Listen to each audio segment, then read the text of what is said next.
Hello everyone, I hope you all are doing good. जैसा कि पिछले सेशन में हमने देखा था कि हम रीडिंग कॉम्प्रीहेंशन में इन्फ्रेंस बेस्ड क्वेश्चन को कैसे डील कर सकते हैं, राइट। मैंने आपको बताया था जितने भी आपके इन्फ्रेंस बेस्ड क्वेश्चन आते हैं उनको आप कैसे सॉल्व कर सकते हो ईजिली। तो जितने भी लोगों ने वो वीडियोस नहीं देखी हैं, आप प्लीज़ जाके वो वीडियोस देखिएगा। वो वीडियोस काफ़ी हेल्पफुल होने वाली हैं और उसको अपनी प्रैक्टिस में अप्लाई कीजिएगा, तभी आप प्रॉपर तरीके से समझ पाओगे कि हमको इन्फ्रेंस के क्वेश्चन को कैसे सॉल्व करना है। आई होप आप प्रैक्टिस कर लोगे तो आप काफ़ी कॉन्फिडेंट फील करोगे। अगर आपको कॉन्फिडेंट फील होता है तो आप बिल्कुल कमेंट करके मुझे बताइएगा, ठीक है। चलो, आज हम रीडिंग कॉम्प्रीहेंशन के एज्यूम्शन बेस्ड क्वेश्चन को डील करेंगे, है ना। कि जो एज्यूम्शन बेस्ड क्वेश्चन हमसे पूछते हैं उसको हम कैसे सॉल्व कर सकते हैं, आज हम वो सारी चीज़ें सीखेंगे। तो चलो चलते हैं अपनी नेक्स्ट स्लाइड पे। यस, मैंने आपको पिछले वीडियो में थोड़ा सा नॉलेज दे दिया था कि एज्यूम्शन क्या होता है ना। मैंने आपको डिफरेंस भी दिखाया था एज्यूम्शन और इन्फरेंस के बीच में। तो चलो आज थोड़ा सा फिर से हम एक एज्यूम्शन की डेफिनेशन के थ्रू फिर से एक बार रिवाइज कर लेते हैं चीज़ों को। An assumption is the missing link of a logical structure of an argument. Yes, कोई भी आर्गूमेंट है तो उसके बीच में जो मिसिंग लिंक होता है वो क्या कहलाता है, एज्यूम्शन। ठीक है, इसको मैं आपको अच्छे से समझाऊंगी एक डायग्राम के through. Assumption can never be given in the passage. Yes, assumption आपको कभी भी पैसेज में गिवन नहीं होगा, राइट। कभी भी पैसेज में गिवन नहीं होगा, लेकिन आपको पैसेज पढ़ के, है ना, उसी में से क्या करना होगा, एज्यूम करना होगा। लेट सपोज ये आपका पैसेज है, तो इस पैसेज में जो भी बातें लिखी हुई हैं आपको इसको ही पढ़ के क्या करना होगा, अपना एज्यूम्शन निकालना होगा, राइट। आप बाहर से कोई भी नॉलेज यूज नहीं कर सकते हो। आपको जो भी बताना है इस पैसेज को ही पढ़ के एज्यूम करके बताना है, ठीक है। चलो, अब जैसे मैंने आपको बताया मिसिंग लिंक, है ना। तो missing link of a logical structure है क्या, देखो। जैसे कि एक पैसेज दिया हुआ है, ये मैं यहाँ पे एग्जाम्पल है आपका, है ना। तो पैसेज को पढ़ के आप क्या निकाल सकते हो, इन्फरेंस निकाल सकते हो, राइट। आप इन्फरेंस निकाल सकते हो, कंक्लूजन निकाल सकते हो, है ना। और इस पैसेज में दिया क्या होगा, आपको प्रीमिसेस दिए होंगे, फैक्ट दिए होंगे, डाटा वगैरह दिया होगा। तो इनके बीच का जो लिंक होता है वो आपका क्या कहलाता है, एज्यूम्शन कहलाता है, right. This missing link is known as the assumption, और इसी की यहाँ पे बात हो रही थी। चलो एक छोटा सा एग्जाम्पल लेके बताती हूँ, है ना। लेट सपोज एक बहुत ही अच्छा खासा पेड़ है ना। काफ़ी फल वल लगे हुए हैं उसमें, ठीक है। ये हमारा पेड़ है, इसमें काफ़ी फल लगे हुए हैं, ठीक है। एप्पल का पेड़ है, लेट सपोज एप्पल का पेड़ है, ठीक है। तो देखो आप यहाँ पे क्या हो, खड़े हुए हो, ठीक। खूब आंधी तूफान चल रही है ना। आंधी तूफान चलती है तो कैसे पेड़ हिलने लगते हैं, है ना। तो अब आपके दिमाग में आएगा कि शायद इस पेड़ पे से फल गिरे और मेरे ऊपर गिर सकता है, बिल्कुल गिर सकता है। हवा से जब पूरा पेड़ हिल रहा है तो शायद एक आध फल गिर के आपके सिर पे लग जाए चोट। तो आपके दिमाग में क्या आएगा, आप वहां से हट जाओ, ठीक है। चलो, तो देखो इसमें प्रेमिसेस और फैक्ट क्या हो गए, आपका ये जो हवा का चलना, पेड़ का हिलना, ये सारी चीजें क्या हो गई, फैक्ट हो गई, है ना। और आप कंक्लूजन क्या कर सकते हो, कंक्लूजन इन द सेंस जब आपने ऐसा देखा हो कि आंधी चलती है या तूफान चलता है तो जनरली चीजें इधर उधर होती हैं, है ना। उथल पुथल हो जाती हैं, पेड़ों से फल गिरने लगते हैं, पत्ते गिरने लगते हैं। तो ये तो आपने इन्फ्रेंस किया हुआ है ऑलरेडी किसी चीज में, है ना। लेकिन आप एज्यूम कर रहे हो कि शायद फल गिर सकता है मेरे ऊपर। तो this is the missing link between the premises and fact, ठीक है। आप जो भी चीज़ों को देख के एज्यूम कर रहे हो दैट इज़ योर एज्यूम्शन। और यही हमको पैसेज में पढ़ के, सारे प्रीमिसेस और डाटा को पढ़ के जो भी चीज़ें हम एज्यूम कर सकते हैं वो हमारा क्या कहलाता है, एज्यूम्शन। आई होप यहाँ तक चीज़ें क्लियर होंगी आपको। चलो चलते हैं अपने अब पैसेज में। इस चीज़ों को हम पैसेज में अप्लाई करेंगे तो आपको ज़्यादा अच्छे से समझ में आएगा, ठीक है। चलो, ये रहा हमारा पैसेज, है ना। इस स्लाइड में इंग्लिश में पैसेज है और नेक्स्ट स्लाइड में हिंदी में पैसेज है। तो जितने भी हिंदी वाले हैं या इंग्लिश वाले हैं इनको पॉज करना, है ना, और खुद से ट्राई करने का कोशिश करना, ठीक है। अगर फिर नहीं समझ आए तो आप मेरा सोल्यूशन देखना। चलो स्टार्ट करते हैं इस पैसेज को हम लोग। क्या बोल रहा है, private investment in a general is volatile. Volatile in the sense क्या होता है, परिवर्तनशील, है ना, जो चीज चेंज होती है। Foreign private investment is more volatile, yes foreign private investment जो होता है वो ज़्यादा वॉल्टाइल होता है, because the available investment avenues are significantly greater the entire world, yes क्योंकि उनके पास पूरे इंटायर वर्ल्ड एक ऑप्शन होता है ना। अगर इस कंट्री से उनको हाईएस्ट रेवेन्यू नहीं मिल रहा है तो वो दूसरी कंट्री में भी अपना इन्वेस्टमेंट कर सकते हैं, है ना, बिल्कुल कर सकते हैं। चलो, Therefore, the responsibility of providing employment cannot be left to a FDI. इसलिए हम क्या employment की पूरी responsibility FDI पे ही नहीं डाल सकते हैं, right? The current FDI inflow are volatile over time across sector and region, which is a necessary consequence of their search for a highest return. Yes, अब कोई भी कंपनी वहाँ इन्वेस्ट करती है जहाँ उसको ज़्यादा रिटर्न मिलता है ना। अब जैसे रीजन की बात आ गई तो लेट सपोज बिहार में FDI कम आ रही है ना, लेकिन महाराष्ट्र में ज़्यादा आ रही है, महाराष्ट्र बेंगलोर इनमें ज़्यादा आ रही है, तो ऑब्वियस सी बात है वो वहाँ जाएंगे जहाँ पे उनको हाईएस्ट रिटर्न मिलेगा। ठीक है, चलो नेक्स्ट देखते हैं क्या है। The adverse consequences are unstable employment and an accentuation of the income and regional inequalities. अब देखो, आप देख रहे हो ना, जैसे कि मैंने अभी ऊपर बताया है ना, दो रीजन का एग्जांपल लेके मैंने आपको बताया, बिहार महाराष्ट्र, है ना। तो इस तरीके से क्या हो रहे हैं, रीजन में इनइक्वालिटीज आ रही हैं, right? A probable positive consequence of a foreign investment is the inflow of new technology and its subsequent diffusion. Diffusion means होता है किसी चीज को वाइड एरिया में फैलाना, है ना। तो देखो, पॉजिटिव कंसिक्वेंस ये होता है कि जब फॉरेन इन्वेस्टमेंट हमारे पास आती है तो वो साथ ही साथ कुछ ऐसी टेक्नोलॉजी लेके आती है जो हमको क्या करना होता है, अपने स्टेट में या फिर अपने कंट्री में उसको डिफ्यूज करना होता है, right. However, the technology diffusion is not at all certain because of the existing state physical and human capital in India may prove adequate for the diffusion. Yes, आप ये भी जानते हो कि किसी भी चीज़ को वाइड एरिया में अगर आपको फैलाना हो तो उसको इतना इजीली हम तरीके से नहीं फैला सकते, है ना। यहाँ पे फिजिकल से किसकी बात हुई है, इंफ्रास्ट्रक्चर से, और ह्यूमन कैपिटल तो आप समझते हो, है ना, जैसे स्किल्ड लेबर हो गया, है ना। चल, तो अब देखो, आई होप ये पैसेज आपको समझ आया होगा, है ना। अगर मैं इन शॉर्ट बोलूँ तो इस पैसेज में क्या हो रही है, प्राइवेट इन्वेस्टमेंट और फॉरेन इन्वेस्टमेंट दोनों की बात हो रही है ना। इसमें ये बताया जा रहा है कि प्राइवेट इन्वेस्टमेंट तो वोल्टाइल होता है, बट जो अपना फॉरेन इन्वेस्टमेंट है वो ज़्यादा वोल्टाइल होता है ना। हम सिर्फ जॉब एम्प्लॉयमेंट के लिए FDI को ही नहीं रख सकते हैं, है ना। रीजन वाइज भी इनका बहुत ज़्यादा इफेक्ट पड़ता है ना। इनके पॉजिटिव भी कंसिक्वेंस बताए गए आपको और इनका एडवर्स कंसिक्वेंस भी बताया गया आपको, है ना। यही सारी चीज़ें थी। और जब कोई डिफ्यूज़न लेके आता है फॉरेन कंट्री से तो उसको इंडिया में अप्लाई करना थोड़ा सा मुश्किल होता है। यस, स्टेटमेंट में चलने से पहले मैं एक चीज़ आपको बता दूं, है ना। देखो, इन पैसेज को सॉल्व करने के दो टाइप्स होते हैं, ठीक है, दो टाइप्स होते हैं। पहला क्या होता है कि आप पहले स्टेटमेंट को पढ़ लो, ठीक है, आप पहले स्टेटमेंट पढ़ लो। और दूसरा क्या होता है कि आप पहले पैसेज पढ़ लो, ठीक है। आप स्टेटमेंट पढ़ते हो, यानी मैं भी ये अप्रोच फॉलो करती हूँ, इसलिए मैं बता रही हूँ, मैं भी फर्स्ट वाली अप्रोच फॉलो करती हूँ, है ना। पहले हम क्या करते हैं, स्टेटमेंट को पढ़ लेते हैं। तो जब स्टेटमेंट को पढ़ते हैं ना तो क्या होता है कि एक हमको ओवरव्यू मिल जाता है कि किस बारे में बात हो रही है पैसेज में, ठीक है।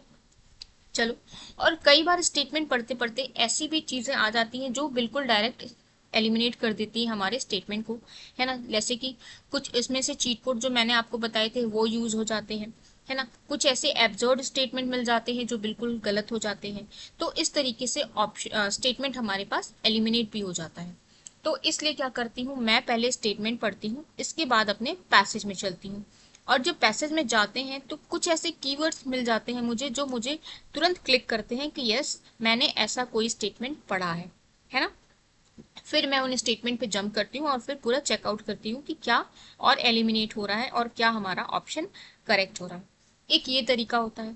दूसरा तरीका क्या होता है कि लोग पूरा पैसेज को एक बार गो थ्रू होते हैं, है ना, पैसेज पढ़ते हैं, उसके बाद स्टेटमेंट पे आते हैं, है ना, और फिर अपने ऑप्शन की तरफ चलते हैं।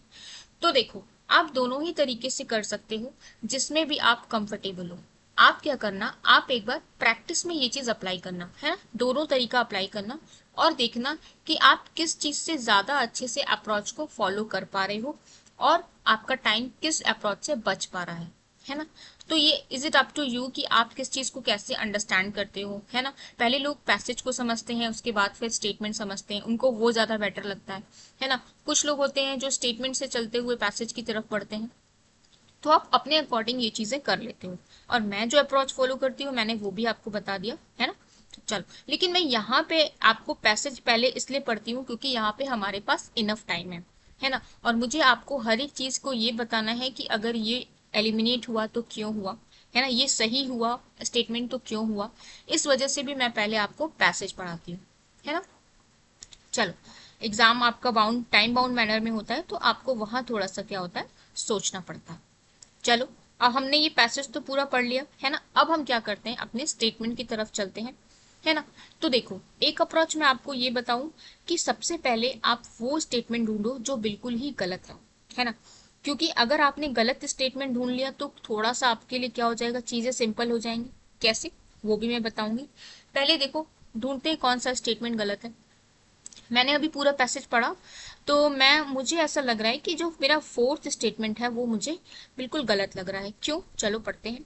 Public investment should be given priority over the private investment. अब देखो, हाँ, इन्वेस्टमेंट की बात हो रही थी, है ना, public investment, private investment, foreign investment, लेकिन ये बात नहीं हुई कि आपको किसी चीज को प्रायोरिटी देनी है ना। डायरेक्ट और इनडायरेक्ट वे में आपको कहीं पता चला क्या कि हमको इस चीज को प्रायोरिटी देनी है या इस चीज को नहीं देनी है ना, नहीं पता चला। तो आप कैसे ये चीज एज्यूम कर सकते हो, और मैंने आपसे बोला है कि आप एज्यूमशन अपना सिर्फ और सिर्फ इस पैसेज को पढ़ के ही निकाल सकते हो, है ना। आप खुद से कुछ भी एज्यूम करने नहीं जाओगे, आपको जो पैसेज में दिया है आप उसको ही एज्यूम करोगे, 1% बाहर की नॉलेज आपको नहीं यूज करनी है। तो देखो, इस वजह से मेरा स्टेटमेंट 4 जो है वो क्या हो गया, रॉन्ग हो गया, है ना। अच्छा, अब ऑप्शन की तरफ आओ। ऑप्शन में देखो, जो भी 4 स्टेटमेंट है वो रॉन्ग हो जाएगा। तो देखो, मुझे ए दिख रहा है जिसमें फोर्थ स्टेटमेंट है ना, सी दिख रहा है जिसमें फोर्थ स्टेटमेंट है, इसलिए ये रॉन्ग हो गया। बचा कौन सा ऑप्शन हमारे पास, बी और डी। अब देखो, बी और डी में क्या चीज कॉमन है, 3 कॉमन है ना। तो जो कॉमन है उसको चेक करने की जरूरत नहीं है, आप किस चीज को चेक करो, जो अनकॉमन है। लाइक फर्स्ट और 5 इसमें गिवन है, तो हम फर्स्ट और 5 को चेक कर लेते हैं, है ना। चलो, फर्स्ट स्टेटमेंट की तरफ। Relying on a foreign investment in the long run is not economically sound policy. Yes, आपको देखो, पहले ही यहाँ पे पैसेज में क्या बोल रहा था कि आपको फॉरेन इन्वेस्टमेंट पे रिलाय नहीं हो जाना है। क्यों रिलाय नहीं हो जाना है, क्योंकि उससे क्या हो रहा था, अब देखो फॉरेन इन्वेस्टमेंट कैसा होगा, जहां उनको हाईएस्ट रिटर्न मिलेगा वो वहीं पे चले जाएंगे, है ना। लेट सपोज अभी वो जिस कंट्री में है उनको हाईएस्ट रिटर्न वहां से नहीं मिला, तो अब वो दूसरी कंट्री में करने लगेंगे अपना इन्वेस्टमेंट, है ना। तो ये इकोनॉमिकली साउंड पॉलिसी अच्छी नहीं है ना, एक लंबे समय के लिए अगर हम देखें तो। यस, ये बात बिल्कुल सही होती है कि हमको इस चीज पर डिपेंड नहीं हो जाना चाहिए, ठीक है। चलो, सेकेंड देखो क्या है, policies must be undertaken to reduce the volatility in foreign private investment.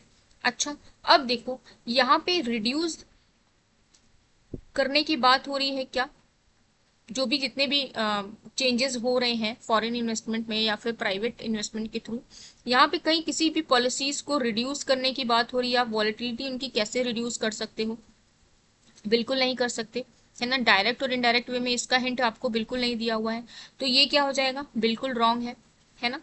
चलो, फिर थर्ड वाला देखो, थर्ड में क्या बोल रहा था, policies must be undertaken to strengthen domestic private investment. Yes, अब देखो, हमको प्राइवेट इन्वेस्टमेंट को मजबूत करना है, तभी ना हम क्या करेंगे, अपने एफडीआई पे कम डिपेंडेंट होंगे, तभी ना हम अपने प्राइवेट इन्वेस्टमेंट को ही हम इतना स्ट्रॉन्ग कर लें कि हमको बाहर की कंपनीज में या फॉरेन इन्वेस्टमेंट में उतना डिपेंड होने की ज़रूरत ही ना पड़े। तो यस, उसके लिए हमको पॉलिसीज अच्छी खासी बनानी होंगी, है ना, हम ऐसा एज्यूम कर सकते हैं बिल्कुल। थर्ड वाला देखो तो, यस, तो थर्ड वाला भी ट्रू होता है। चलो, फोर्थ तो मैंने आपको बता ही दिया। फिफ्थ देखो क्या था, substantial public investment in education and health should be undertaking. अच्छा देखो, एजुकेशन एंड हेल्थ, अब लास्ट में हमने पढ़ा था कहीं पे कि फिजिकल और ह्यूमन कैपिटल की बात हो रही थी, राइट। ये देखो, तो ह्यूमन कैपिटल मीन्स क्या होता है, स्किल्ड लेबर, है ना, स्किल लेबर हो गया, या फिर आपका एजुकेशन से मतलब जो एजुकेट होते हैं लेबर, उनकी बात हो रही है ना। तो देखो, अब ये इनडायरेक्टली वे में ये बातें कर रहा है, ठीक है। तो हम इस चीज को एज्यूम कर सकते हैं, बिल्कुल कर सकते हैं।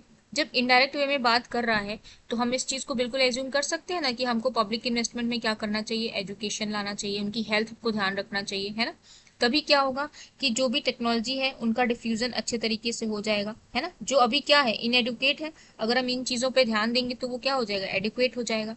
यही बोल रहा था, ठीक है। अगर आप देखो, हमने क्या अपना आंसर तो पहले ही निकाल लिया था 135, क्योंकि फर्स्ट अगर हमारा राइट हो गया तो आप खुद समझ जाओ कि फर्स्ट 35 जो हमारा ऑप्शन है वो राइट होगा। लेकिन मैंने पूरा एक्सप्लेन इसलिए किया क्योंकि आपको समझाना बहुत ज़रूरी है, ठीक है। आई होप आपको समझ आया होगा। फिर भी अगर कोई डाउट रहता है तो आप मेरे से कमेंट सेक्शन में पूछ सकते हो। चलो चलते हैं अपने नेक्स्ट पैसेज की तरफ। यस, ये पैसेज यहाँ पे इंग्लिश में भी है, ठीक है, यहाँ पे हिंदी में भी है। सारे पैसेजेस को मैंने ऐसे ही हिंदी इंग्लिश में लिया है। तो जितने भी हिंदी मीडियम वाले हैं, आप पैसेज को पॉज करना, खुद से सॉल्व करना, फिर नहीं बने तो आप मेरा सोल्यूशन देखना, ठीक है। चलो मैं इसको सॉल्व करती हूँ। Although most of the genetically modified crops cultivated now are generally engineered for a single trait. अच्छा, in future crop genetically engineered for a more than one trait will be knobs. Yes, अभी जो genetically modified crops है हमारे, वो किस में चल रहे हैं, सिंगल ट्रेट में चल रहे हैं, राइट। चलो, इन फ्यूचर यानी कि आने वाले टाइम में ऐसा हो सकता है कि मोर देन वन ट्रेट हो जाए, है ना, या फिर मल्टीपल ट्रेट हो जाए। चलो, फ्यूचर में कुछ भी हो सकता है। Thus, biological role in agriculture and regulation of the same cannot be understood solely in the context of the current generation of GM crops. Yes, जो अभी करंट आपका जनरेशन चल रहा है उसके बेस्ड पे हम उसको समझ नहीं सकते, है ना, सिर्फ उसके बेस पे हम उसको नहीं समझ सकते। बायोलॉजिकल एग्रीकल्चर पे जो उसका रोल है, ठीक है, उस चीज़ को हम बिल्कुल नहीं समझ सकते सिंगल ट्रेड पे जो कि अभी चल रहा है हमारा। चलो, instead there is a need to take a comprehensive look. अलावा हमको क्या करना है, कॉम्प्रिहेंसिव होके सोचना है, कॉम्प्रिहेंसिव नज़र से देखना है। टेकिंग इनटू अकाउंट, किस चीज़ को ध्यान में रखते हुए, वेरियस एक्सपेक्ट को ध्यान में रखते हुए, कौन से, इंक्लूडिंग सोशियो इकोनॉमिक इम्पैक्ट्स को ध्यान में रखते हुए, so that potential of the technology can be harnessed while minimising negative impact. तब क्या होगा, जो टेक्नोलॉजी का पोटेंशियल होगा वो बढ़ेगा और जो नेगेटिव इम्पैक्ट्स हैं उसके वो क्या होंगे, मिनिमाइज होंगे, ठीक है। Given the importance of the biotechnology in a developing varieties that can help in a climate change mitigation and adaptation, not using biotechnology as a part of the climate change action plan cannot be an option. Yes, biotechnology के importance और उनके developing varieties जो है वो क्या मदद करेंगी हमको क्लाइमेट चेंज को कम, जो भी हो रहा है उसको कम करने में और चीज़ों को अडॉप्ट करने में हेल्प करेंगी। अगर हम इसको एक ऑप्शन की तरह यूज़ करते हैं तो ये एक अच्छी बात नहीं है। This is not a good plan, this is not a action plan. Domestic regulation of a biotechnology cannot be viewed in a isolation of a trade policy and application. यानी जो डोमेस्टिक रेगुलेशन है biotechnology का वो हमको अलग नहीं करना चाहिए। आइसोलेशन बोला है तो आइसोलेशन इन द सेंस अलग अलग नहीं करना चाहिए। किस चीज़ से, ट्रेड पॉलिसी से और एप्लीकेशन से under the various international treaty and convention, ठीक है। तो देखो, अगर मैं इन शॉर्ट बोलूँ, है ना, तो क्या हो जाएगा, यहाँ पे जेनेटिकली मॉडिफाइड क्रॉप्स की बात चल रही है ना, जो क्या अभी सिंगल ट्रेड पे चल रहा है, राइट। आने वाले टाइम पे ये मोर देन वन ट्रेड हो सकता है ना। तो हमको अभी करंट की जनरेशन को ध्यान में रख के इस चीज़ को नहीं समझना चाहिए, ठीक है। हमको थोड़ा और कॉम्प्रिहेंसिव होकर सोचना चाहिए, लाइक उसके वेरियस एक्सपेक्ट को भी ध्यान में रखना चाहिए, जैसे कि सोशियो इकोनॉमिक इम्पैक्ट्स, है ना। अच्छा, जो हमारी टेक्नोलॉजी का पोटेंशियल है वो बढ़ जाएगा इससे, और जो निगेटिव इम्पैक्ट्स है वो कम हो जाएगा, है ना। और ये चीज़ें क्या करेंगी, हमारे क्लाइमेट चेंज को कम करने में, है ना, और चीज़ें अडॉप्ट करने में हेल्प करेंगी। हमको एज अ ऑप्शन इसको नहीं यूज़ करना चाहिए, है ना, और इसको हमको ट्रेड पॉलिसीज या ऑब्लिगेशन से अलग भी नहीं करना चाहिए, ठीक है। आई होप आपको पैसेज समझ में आया होगा पूरा, ठीक है। चलो, अब आपको देखो एज्यूमशन करना है, यहाँ पे क्वेश्चन में देखो दिया हुआ है, तो वही चीज़ एज्यूम करना है जो आपको पैसेज में गिवन है, ठीक है। चलो, अगेन हम अपनी वही अप्रोच अपनाएंगे कि पहले वो स्टेटमेंट पढ़ो जो आपको बिल्कुल रॉन्ग मिलती है। तो देखो, मैंने अभी पैसेज पढ़ा, मुझे ऐसा लगता है कि यस, इसकी भी फोर्थ स्टेटमेंट जो है वो रॉन्ग लग रही है मुझे। अच्छा, क्यों, चलो पढ़ के देख लेते हैं। Wider involvement of the political executive, ठीक है, ध्यान देना इस वर्ड को, political executive in a biotechnology regulation improve it's effectiveness in dealing with a countries trade policies and international obligation. अब देखो यहाँ पे international treaty and convention policies obligations की लास्ट में बात तो हुई थी, लेकिन क्या बात यहाँ पे पॉलिटिकल एग्जीक्यूटिव के वे में हुई है क्या? इसको कंसिडर करते हुए बात हुई है क्या? नहीं, बिल्कुल नहीं, है ना। देखो यही मैं चीज आपको बोल रही थी कि कहीं ना कहीं ऐसी चीजें दे देता है जो क्या होता है, थोड़ा सा रिलेट नहीं करता है। अब देखो आपको ये वर्ड्स समझ में पढ़ के लगेगा कि हाँ यार ऐसी तो बात हुई है कहीं पे, मैंने देखा है, लेकिन अगर आप थोड़ा सा ध्यान दो तो पॉलिटिकल एग्जीक्यूटिव को ध्यान में रख के, इसके इन्वॉल्वमेंट की ध्यान में रख के बात नहीं हुई है, ठीक है। तो इस वजह से हमारा ये ऑप्शन सॉरी स्टेटमेंट 4 जो है वो क्या होता है, रॉन्ग होता है, राइट। अब चलो ऑप्शन में, तो देखो ऐसा कौन सा ऑप्शन है जो बोलता है फोर्थ वाला स्टेटमेंट। फर्स्ट बोल रहा है जो कि बिल्कुल गलत, सी बोल रहा है बिल्कुल गलत, डी बोल रहा है बिल्कुल गलत। ओ भाई इसमें तो हमें आंसर ही मिल गया, राइट, मजे करो। लेकिन नहीं, है ना, हम एग्जाम में ये अप्रोच अप्लाई कर सकते हैं, यहाँ पे नहीं, यहाँ पे मुझे आपको समझाना पड़ेगा। चलो चलते हैं अपने स्टेटमेंट की तरफ। फर्स्ट वाला देखो क्या बोल रहा है, biotechnology regulation is an evolving process. Yes, evolving process तो है ही, है ना, तभी हमको कॉम्प्रिहेंसिव होके सोचना पड़ेगा बोल रहा है, और आने वाले समय में ये मोर देन वन ट्रेट हो जाएगा, है ना। Yes, this is absolutely right, हम इसको एज्यूम कर सकते हैं। सेकेंड देखो, participation of a people is needed in policy decision regarding biotechnology regulation. Participation of people, अब देखो पार्टिसिपेशन ऑफ पीपल, पीपल के पार्टिसिपेशन की कहीं पे बात हुई है क्या? नहीं ना।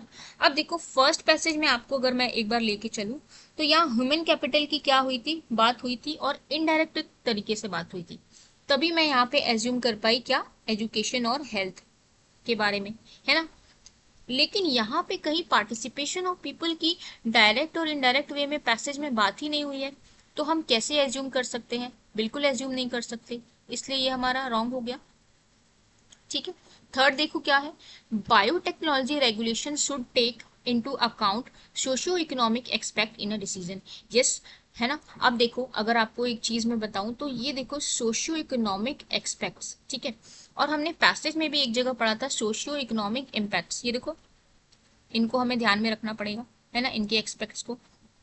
यस, यहाँ पे अगर देखो आप तो आपको एक हिंट मिल रहा है कि यस इसकी बातें हो रही हैं, तो जब इसकी बातें हो रही हैं, चीजें भी बिल्कुल सही चल रही हैं, स्टेटमेंट पढ़ने में भी ठीक लग रहा है, तो यस हम इसको एज्यूम कर सकते हैं, है ना, कि हमको बायोटेक्नोलॉजी रेडिएशन को ध्यान में रखना पड़ेगा, सोशियो इकोनॉमिक एक्सपेक्ट्स को, और यही बातें यहाँ पे भी बोल रही थी, है ना, कि हमको क्या करना पड़ेगा, उनके वेरियस एक्सपेक्ट को ध्यान रखना पड़ेगा इंक्लूडिंग सोशियो इकोनॉमिक, तो यस, है ना, हम इसको एज्यूम कर सकते हैं, ठीक है। मैंने आपको बताया ना डायरेक्टली और इनडायरेक्टली वे में आपको थोड़ा सा हिंट मिल जाएगा पैसेज से, और यहाँ पे देखो आपको हिंट भी मिलता हुआ नजर आ रहा है, ठीक है। चलो आई होप आपको समझ आया होगा कि सेकेंड वाला क्या था, कोई भी हिंट नहीं था डायरेक्टली और इनडायरेक्टली तरीके से, इसलिए रॉन्ग हो गया। लेकिन थर्ड वाला है ना, देखो आपको हिंट दे दिया था, इसलिए ये क्या होगा, आप एज्यूम कर सकते हैं। आई होप आपको यहाँ तक समझ में आया होगा। चलो चलते हैं अपने नेक्स्ट पैसेज पे। Yes, natural selection can not anticipate, एक सेकेंड आप हिंदी वाले लोग यहाँ देख लेना, इंग्लिश वाले यहाँ देख लेना, ठीक है। चल फिर से पढ़ते हैं इसको। Natural selection can not anticipate future environment on earth, therefore the set of the existing organism can never be fully prepared for a environmental catastrophe that await life, ठीक है। चलो क्या बोल रहा है, नेचुरल जो सिलेक्शन है वो एंटिसिपेट नहीं करेगा फ्यूचर इन्वायरमेंट ऑन अर्थ के लिए, है ना, कुछ सेट, अब देखो यहाँ पे सेट ऑफ बोला था ना, ये देखो सेट ऑफ, तो कुछ ऐसे लाइक एग्जिस्टिंग ऑर्गेनिज्म हैं जो फुली प्रिपेयर्ड नहीं है ना, जो भी चेंजेस हो रहे हैं, जो भी कैटास्ट्रॉफिक इफेक्ट हो रहा है हमारे इन्वायरमेंट में उसके लिए, ठीक है। An outcome of this is the extinction of those species which cannot overcome environmental adversity. इसका आउटकम क्या हो रहा है कि वो क्या हो रहे हैं, अडॉप्ट नहीं कर पा रहे हैं, है ना। अब जब आप इस कैटास्ट्रॉफी को अडॉप्ट नहीं कर पा रहे हो तो वो क्या हो जा रहे हैं, स्पीसीज एक्सटेंट हो जा रहे हैं, ठीक है। This failure to survive in the modern terms can be attributed to the genomes which are unable to withstand geological vagaries और बायोलॉजिकल मिशअप्स, ठीक है, बायोलॉजिकल मिशअप्स कैसे हो गए, जैसे इन्फेक्शन हो जाना, डिजीज हो जाना, एक्सेट्रा। तो ये यहाँ पे क्या बोल रहा है, जो स्पीसीज हैं हमारे वो खत्म हो रहे हैं, वो किस वजह से खत्म हो रहे हैं, वो अपने जीनोम्स की वजह से खत्म हो रहे हैं कि वो इस इन्वायरमेंट में सर्वाइव नहीं कर पा रहे हैं। ठीक है, चलो। In a biological evolution on the earth, extinction of the species has been major feature. The earth may be presently have up to 10 million species, ये एक डाटा दिया हुआ है, ठीक है। Yet more than 90% of species that have ever lived on earth are now extinct. अब देखो ये क्या बोल रहा है कि बायोलॉजिकल नेचर में जो भी आपके स्पीसीज हैं वो एक्सटेंट हो रहे हैं, ये एक मेजर फीचर है, लाइक कोई नई बात नहीं है, ठीक है। चलो, और बोल रहा है मोर देन 90% ऑफ स्पीसीज जो एक्सटेंट हो चुके हैं, मतलब 90% से ज्यादा ऐसे स्पीसीज हैं जो ऑलरेडी एक्सटेंट हो चुके हैं। Once again the creationist doctrine failed to satisfactorily address why a divine creator will firstly bother to create a million of species and then allow them to perish। यानी कि हम इन चीजों को एड्रेस नहीं कर पा रहे हैं कि वो जो एक्सटेंशन हो रहा है वो क्यों हो रहा है ना, एग्जैक्ट उसकी रीजन नहीं पता कर पा रहे, ठीक है।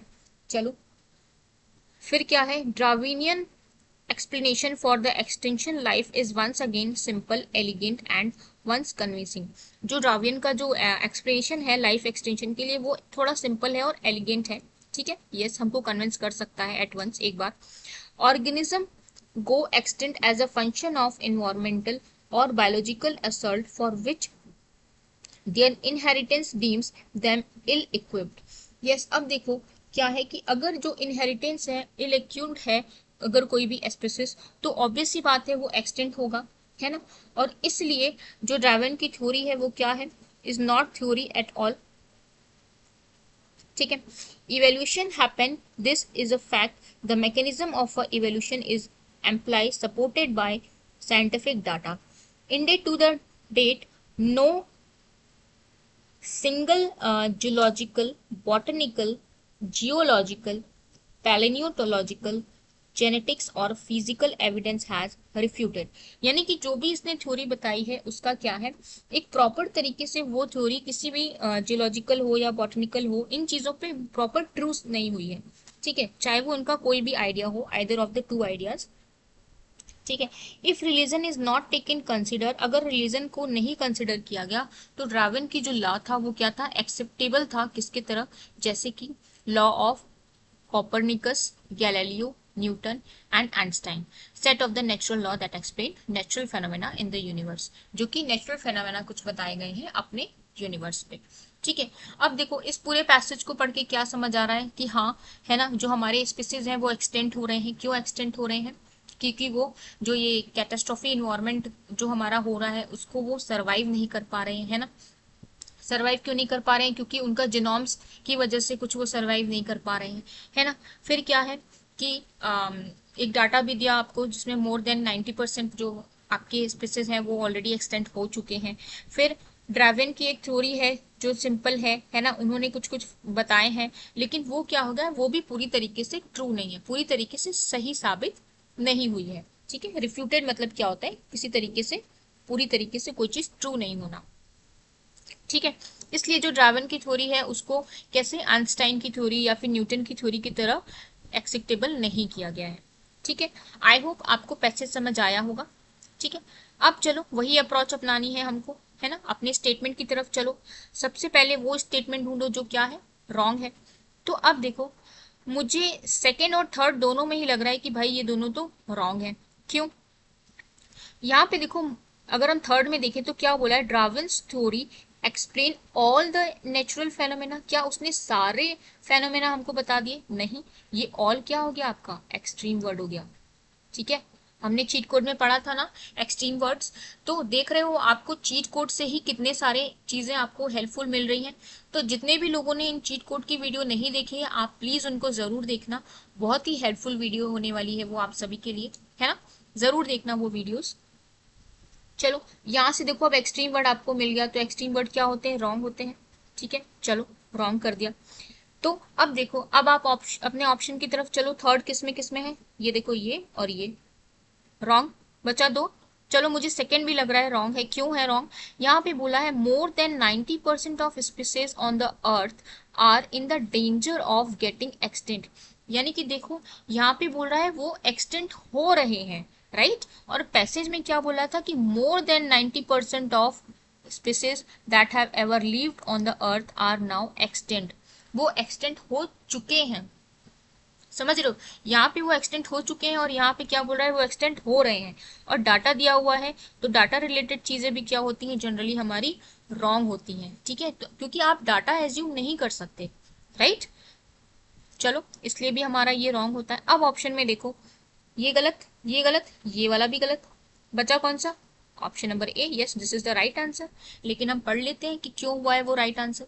Only species that have the ability to overcome environmental catastrophe will survive and perpetuate. Yes, वही स्पीसीज जिनके पास एबिलिटी है कि वो इन्वायरमेंट की कैटेस्ट्रॉफी को सह सके, वही क्या कर सकते हैं, सरवाइव कर सकते हैं। Yes, this is our assumption, है ना। चलो आई होप आपको समझ में आया होगा ये वाला पैसेज भी, ठीक है। चलते हैं नेक्स्ट पैसेज की तरफ। ये रहा हमारा फोर्थ पैसेज, है ना। इंग्लिश वाले इसको यहाँ पे पढ़ेंगे और हिंदी के लिए ये यहाँ पे है, ठीक है। चलो हम इसको सॉल्व करते हैं। क्या बोल रहा है? Social and physical environment riddle with poverty, inequities, unhygiene and insanitary condition generates the risk of infectious disease। ठीक है। अब देखो रिडल इन द सेंस क्या होता है, जूझना। यानी कि जो हमारा सोशल और फिजिकल इन्वायरमेंट है वो जूझ रहा है किस चीज से? पॉवर्टी से, इनिक्विटीज से, अनहाइजीन से, है ना, इनसैनिटरी से, इन सारी चीजों से वो जूझ रहा है। और साथ ही साथ ये चीजें क्या कर रही हैं, ये आपको रिस्क पैदा कर रही हैं किस चीज का? इन्फेक्शियस डिजीज का, ठीक है। Hygiene has different level, hygiene का भी डिफरेंट लेवल है। देखो कौन कौन सा? पर्सनल, डोमेस्टिक एंड कम्युनिटी, ठीक है। There is a no doubt that the personal cleanliness bring down the rate of infectious disease, है ना। ये इसमें कोई डाउट नहीं है कि पर्सनल क्लीननेस जो क्या होता है वो इन्फेक्शियस डिजीज होने का खतरा थोड़ा कम करता है ना। But the entry of market into these domain has created a false sense of security that gets conditioned and reinforced by the onslaught of advertisement। Yes, अब मार्केट में इसी चीज को लेके बहुत सारा क्या चल रहा है, फॉल्स सेंस चल रहा है ना। लोग एडवर्टीजमेंट करते हैं ना कि लाइक इस साबुन से इतने परसेंट जर्म्स किल हो जाएंगे, है ना, 99% जर्म्स किल हो जाएंगे। तो इस तरह के एडवर्टीजमेंट करके वो लोग क्या कर रहे हैं, एक फॉल्स सेंस क्रिएट कर रहे हैं, है ना। Experience in a western Europe shows that along with personal hygiene, general improvements in environmental condition and components like clean water, sanitation and food securities have brought down infant child death infection rate considerably। देखो अब ये क्या कह रहा है कि अगर हम किसको इंक्लूड करें, अगर हम वेस्टर्न यूरोप में देखें तो वहां पे अलोंग विथ मतलब कि पर्सनल हाइजीन के साथ साथ जनरल इंप्रूवमेंट भी हो रहे हैं इन्वायरमेंटल कंडीशन में, जैसे कि क्लीन वाटर, सैनिटेशन, है ना, फूड सिक्योरिटीज। और ये चीजें क्या कर रही हैं, कम कर रही हैं किसके? जो हमारे इन्फेंट चाइल्ड की डेथ होती है या फिर जो भी इन्फेक्शन रेट्स हैं उनको क्या कर रही हैं, कम कर रही हैं, ठीक है। The obsession with hand hygiene also bring in the persisting influence of the market on personal health, overriding or marginalizing the negative impact on ecology and emergence of resistance germs। यानी कि ओबेशन इन द सेंस क्या कि हम hand hygiene के चक्कर में इतना OBCs हो चुके हैं, हम इतना इन्वॉल्व हो जाते हैं कि हम ये भूल जाते हैं कि इकोलॉजी पे इससे कितना इम्पैक्ट पड़ेगा, है ना, क्या दिक्कत होगी, हम उसका ध्यान नहीं रखते हैं, ठीक है। इससे जो हमारे जर्म्स होते हैं वो क्या हो जाते हैं, ड्रग रेजिस्टेंस बन जाते हैं, ठीक है। यही बात हो रही है। अब मैं इन शॉर्ट बोलूँ तो क्या चल रहा है यहाँ पे कि हाँ भाई सोशल और फिजिकल इन्वायरमेंट की बात चल रही है ना, जो कैसे जूझ रहा है, पॉवर्टी से, गरीबी से, अनहाइजीन से, गंदगी से, है ना, इनिक्विटीज, इन सारी चीजों से जूझ रहा है। जो रिस्क क्या पैदा कर रहा है, इन्फेक्शन डिजीज होने का रिस्क पैदा कर रहा है। साथ ही साथ डिफरेंस लेवल ऑफ हाइजीन भी आपको यहाँ पे देखने को मिला है, पर्सनल, डोमेस्टिक, कम्युनिटी, है ना। और क्या, जो हमारे मार्केट में जो फॉल्स सेंस चल रहे हैं उसके बारे में भी बात बताई गई है, ठीक है। एक्सपीरियंस जो वेस्टर्न यूरोप ने एक्सपीरियंस किया है कि हमको पर्सनल हाइजीन के साथ साथ अगर हम जनरल इम्प्रूवमेंट भी करते हैं तो जो हमारी कंडीशन होती है वो क्या, जैसे कि अब ये पर्सनल हाइजीन और general environment in the sense क्या, clean water, sanitation, food security, तो उससे हम लोग इन्फेंट के जो डेथ रेट्स हैं उनको कम कर सकते हैं, जो भी इन्फेक्शन हो रहा है उसको कम कर सकते हैं, है ना। और जो हमारा ऑब्जेक्शन है हैंड हाइजीन के लिए वो इतना इन्वॉल्व हो चुका है कि हम लोग इकोलॉजी पे क्या इम्पैक्ट पड़ रहा है उसको नहीं देख रहे हैं, है ना। और ये जो है जो जर्म्स जो है वो ड्रग रेजिस्टेंस बनता चला जा रहा है। ठीक है, आई होप आपको पैसे समझ में आया होगा। यस, चलते हैं फर्स्ट की तरफ। क्या बोल रहा है, people who are obsessed with the personal hygiene tend to ignore the community hygiene. अब देखो जो ऑब्सेस्ड है पर्सनल हाइजीन से, क्या वो इग्नोर करेंगे कम्युनिटी हाइजीन को? ऐसा तो नहीं बोला है ना। इग्नोरेंस वाली बात तो कहीं पे नहीं थी पैसेज में, तो हम इस चीज को एज्यूम भी नहीं कर सकते। तो फर्स्ट जो है वो हमारा क्या हो गया, रॉन्ग हो गया। ठीक है, सेकेंड देखो क्या बोल रहा है, emergence of a multi drugs resistant germs can be prevented by a personal cleanliness. अब देखो यहाँ पे मल्टी ड्रग रेजिस्टेंस की बात हुई है और पर्सनल क्लीननेस की बात हुई है। अगर आप थोड़ा सा पैसेज में ध्यान देखो तो आपको समझ में आएगा कि हाँ भाई, पैसेज में तो कहीं ना कहीं पर्सनल क्लीननेस की बात हुई थी। ये देखो, ये रहा पर्सनल क्लीननेस, है ना। और ड्रग रेजिस्टेंस की भी बात हुई थी, ये देखो। लेकिन ये देखो बात कहीं हो रही थी और इसने कहीं पे इसको ऐड कर दिया, है ना। अब मल्टी ड्रग रेजिस्टेंस की बात जो है, ड्रग रेजिस्टेंस की बात ऑब्जेक्शन के साथ ये कर रहा था कि हम लोग हैंड ऑब्जेक्शन हो गए हैं, है ना, हैंड हाइजीन ऑब्जेक्शन हो गए हैं, चीज़ों में इतना इन्वॉल्व हो गए हैं कि हम लाइक इकोलॉजी पे क्या इफेक्ट पड़ेगा ये सारी चीज़ें भूल गए, है ना, ये बोल रहा था। और ऊपर ये क्या बता रहा था, हाइजीन के बारे में बता रहा था और इसमें पर्सनल क्लीननेस को इंक्लूड किया था। ठीक है, तो एक तरफ से आप देखो तो ये एक मिसमैच का कंसेप्ट बनता है ना। मैंने आपको चीट कोड में बताया भी था कि मिसमैच क्या होता है ना। अब वहां पे मैंने बताया था कि प्रॉब्लम 1 सॉल्यूशन 1, प्रॉब्लम 2 सॉल्यूशन 2, है ना। लेकिन ऑप्शन में क्या करता है, इसको क्रॉस कर देता है, यानी इन द सेंस प्रॉब्लम 1 से सॉल्यूशन 2 को जोड़ दिया, सॉल्यूशन 1 से प्रॉब्लम 2 को जोड़ दिया, ऐसे ही कुछ बताया था मैंने। अब देखो यहाँ पे प्रॉब्लम सोल्यूशन की बात ना करके क्या किया, आपको स्टेटमेंट ऊपर नीचे करके दे दिया, है ना। तो ये भी कौन सा कंसेप्ट होता है, मिसमैच का। ठीक है, इस वजह से हमारा ये सेकंड भी गलत। यस, अब थर्ड वाला स्टेटमेंट देखिए क्या बोल रहा है, entry of the market in the domain of hygiene increase the risk of infectious disease, है ना। अब यहाँ पे क्या बोल रहा था, अगर हम पैसेज में ध्यान दें तो लास्ट वाली लाइन देखिए क्या था, कि मार्केट में एंट्री होने से क्या हो रहा है, फॉल्स सेंस क्रिएट हो रहा है ना। साथ ही साथ जो निगेटिव इम्पैक्ट पड़ रहा है किस चीज पे, इकोलॉजी पे, और जो जर्म्स जो है रेजिस्टेंस हो रहे हैं, है ना। तो यहाँ पे रिस्क किस चीज का है, जर्म्स के रेजिस्टेंस होने का और इकोलॉजी पे गलत इम्पैक्ट करने का। लेकिन यहाँ पे क्या बोल रहा है आपको स्टेटमेंट थर्ड में, कि जो रिस्क हो रहा है वो किस चीज का हो रहा है, इन्फेक्शियस डिजीज का। तो ये बात तो बिल्कुल गलत है ना। अगर एक तरफ से आप देखें तो ये भी एक मिसमैच का ही कंसेप्ट है ना। देखिए किसी चीज को किसी से कनेक्ट कर रहा है, ये भी एक मिसमैच का ही कंसेप्ट है। Yes, this is also the example of mismatch. I hope आपको समझ आया होगा। तो थर्ड भी हमारा रॉन्ग हो गया, है ना। अच्छा देखो ऑप्शन में ऐसा कुछ है जिसमें 1 2 3 नहीं दिया हुआ है, ये भी क्रॉस, है ना, ये भी क्रॉस, ये भी क्रॉस, तो बचा कौन सा हमारा, ऑप्शन नंबर सी।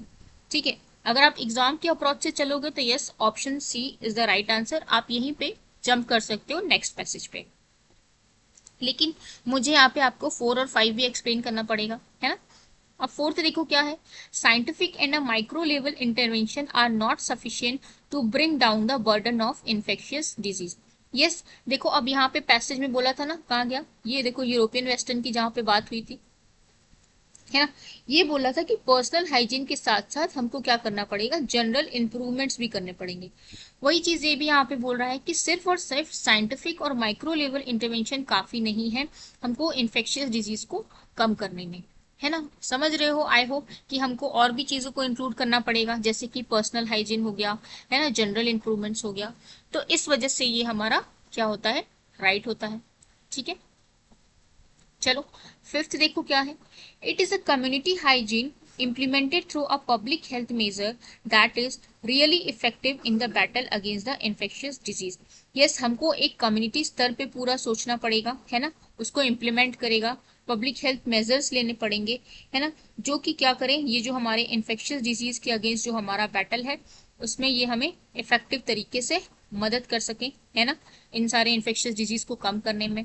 यही बातें तो हो रही थी पूरे पैसेज में कि हमको हर लेवल के हाइजीन के प्रोसेस को देखना पड़ेगा। ठीक है, यस, तो ऑप्शन स्टेटमेंट 5 भी हमारा राइट हुआ। ठीक है, आंसर तो हमारा निकल गया था 4 और 5, बट हाँ बताना जरूरी था इसलिए मैंने बताया। आई होप यहाँ तक आपको चीज़ें क्लियर होंगी, है ना। हमने चीट कोड में भी जो देखा वो भी काफ़ी कुछ मैंने यहाँ पे डिस्कस करा आपके साथ। मैंने आपको अप्रोच भी बताई कि आपको कैसे एग्जामिनेशन में अप्रोच रखना है ना। साथ ही साथ मैंने आपको ये भी बताया कि 2 टाइप से पैसेज सॉल्व हो सकते हैं, तो आप अपने अकॉर्डिंग उसको चूज कर सकते हो, है ना। चलो, आई होप आपको यहाँ तक सारी चीज़ें क्लियर होंगी। ठीक है, फिर भी आपको कोई डाउट है तो आप कमेंट सेक्शन में हमारे साथ जुड़ सकते हैं, है ना, या फिर आप हमारे टेलीग्राम चैनल पे भी ज्वाइन हो सकते हैं। ठीक है, और वहाँ पे काफ़ी सारे आपको स्टडी मटेरियल भी मिल जाएंगे, तो आप उनको भी यूज़ कर सकते हैं। और टेलीग्राम चैनल की लिंक आपको इस वीडियो के डिस्क्रिप्शन बॉक्स में मिल जाएगी।